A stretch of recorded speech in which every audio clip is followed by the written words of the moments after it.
tous les deux de saluer avec ou joli. Ça vous dérange pas? Ou s'il y a quelqu'un qui veut le dire.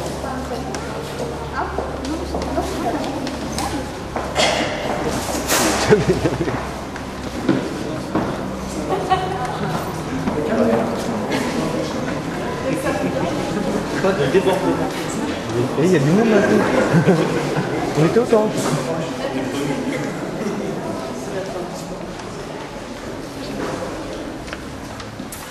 Voilà, c'est.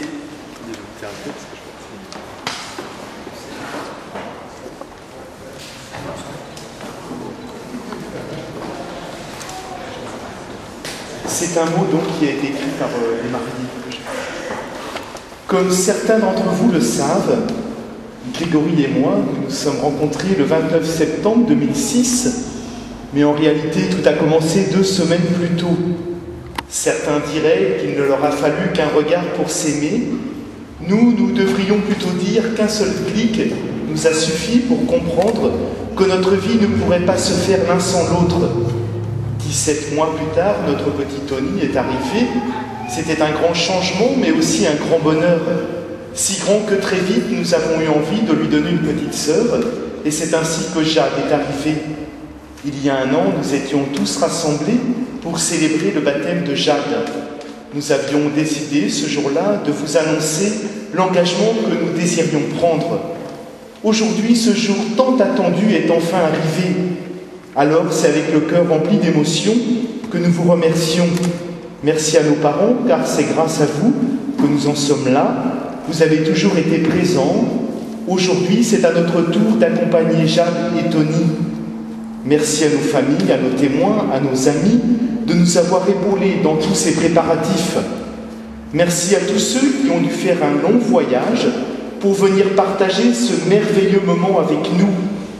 Et surtout, un grand merci à vous tous d'être là, d'être les témoins de notre engagement et de notre amour. Eh bien, tous ensemble, nous sommes venus avec joie dans la maison du Seigneur, justement pour cette célébration, accompagnant Heidi, je ne me trompe pas, et Grégory, en ce jour où ils désirent fonder leur propre maison. Cette heure est pour eux d'une particulière importance. Entourons-les de notre affectueuse amitié et de notre prière fraternelle. Avec eux, écoutons attentivement la parole que Dieu nous dit aujourd'hui. En communion avec la Sainte Église, supplions Dieu notre Père, par le Christ notre Seigneur, dans sa bonté, qu'il accueille ceux qui vont se marier, qu'il les bénisse et les unisse pour toujours. Et nous sommes rassemblés au nom du Père et du Fils et du Saint-Esprit. Amen. Prions le Seigneur. En cet instant où Heidi et Grégory se présentent devant toi, Seigneur, nous te prions. Leurs cœurs sont déjà remplis d'amour l'un pour l'autre, mais ils veulent te confier cet amour et ils te demandent de le consacrer. Sois la source même de la parole qu'ils vont se donner en ta présence et qu'ils auront à garder tout au long de leur vie. Donne-leur d'être fidèles comme tu es fidèle, que leur union s'en trouve toujours affermie. Donne-leur de s'aimer comme tu les aimes, que leur amour en soit toujours nouveau. Par Jésus-Christ, ton Fils, notre Seigneur et notre Dieu, qui vit et règne avec toi et le Saint-Esprit, maintenant et pour les siècles des siècles. Amen.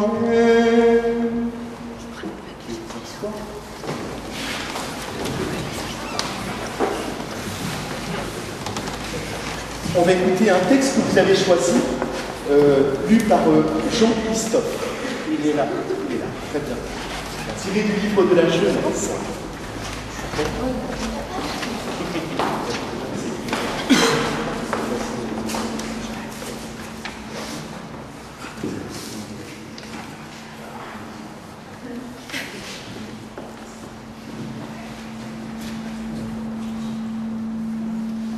Lecture du livre de la Genèse.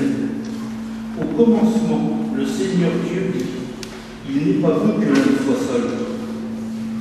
Je vais lui faire une aide qui lui correspondra. Avec de la terre, le Seigneur Dieu façonna toutes les bêtes des champs et tous les oiseaux du ciel, et il les amena vers l'homme. Pour voir quel nom il leur donnerait. C'étaient des êtres vivants, et l'homme donna un nom à chacun. L'homme donna donc leur nom à tous les animaux, aux oiseaux du ciel et à toutes les bêtes des champs, mais il ne trouva aucune aide qui lui correspondait. Alors le Seigneur Dieu fit tomber sur lui un sommeil mystérieux, et l'homme s'endormit. Le Seigneur Dieu prit de la chair dans son côté, puis il referma. Avec ce qu'il avait pris à l'homme, il forma une femme, et il la mena vers l'homme. L'homme dit alors, « Cette fois-ci, voilà l'os de mes os et la chair de ma chair. On l'appellera femme. » À cause de cela, l'homme quittera son père et sa mère. Il s'attachera à sa femme, et tous deux ne feront plus qu'un.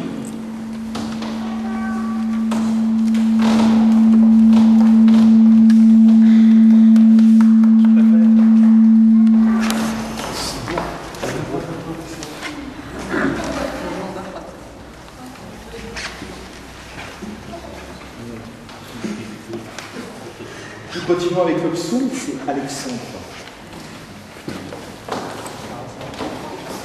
Et entre chaque strophe du psaume, nous pourrons chanter « Béni sois-tu, Seigneur, Dieu de tendresse et d'amour ». Ensemble. « Béni sois-tu, Seigneur, Dieu de tendresse et d'amour ». Heureux qui craint le Seigneur et marche selon ses voies. Tu te nourriras du travail de tes mains. Heureux es-tu, à toi le bonheur. Béni sois-tu, Seigneur, Dieu de tendresse et d'amour.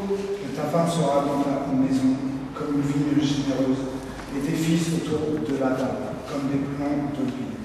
Béni sois-tu, Seigneur, Dieu de tendresse et d'amour. Voilà comment sera béni l'homme qui craint le Seigneur, le surnom que le Seigneur te donne. Béni sois-tu, Seigneur, Dieu de tendresse et d'amour.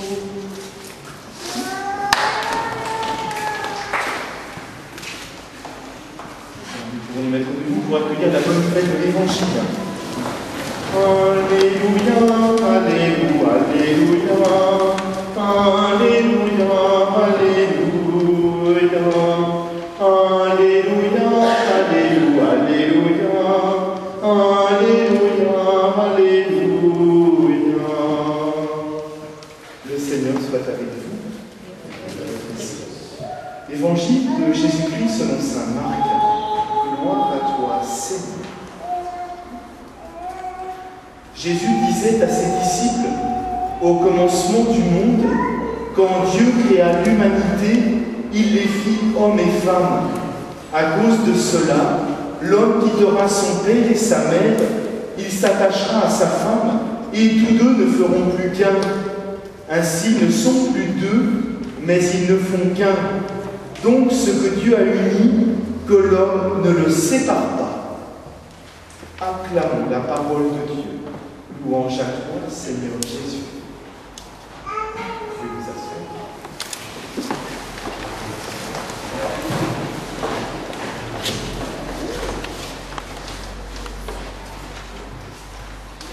N'y a-t-il pas en chacun et en chacune de nous une soif plus grande que la soif du bonheur, d'être heureux?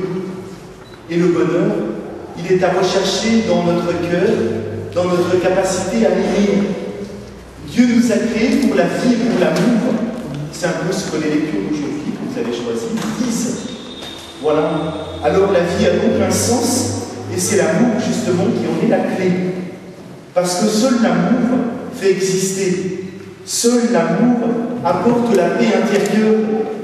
Et quand bien même surviennent les épreuves dans la vie,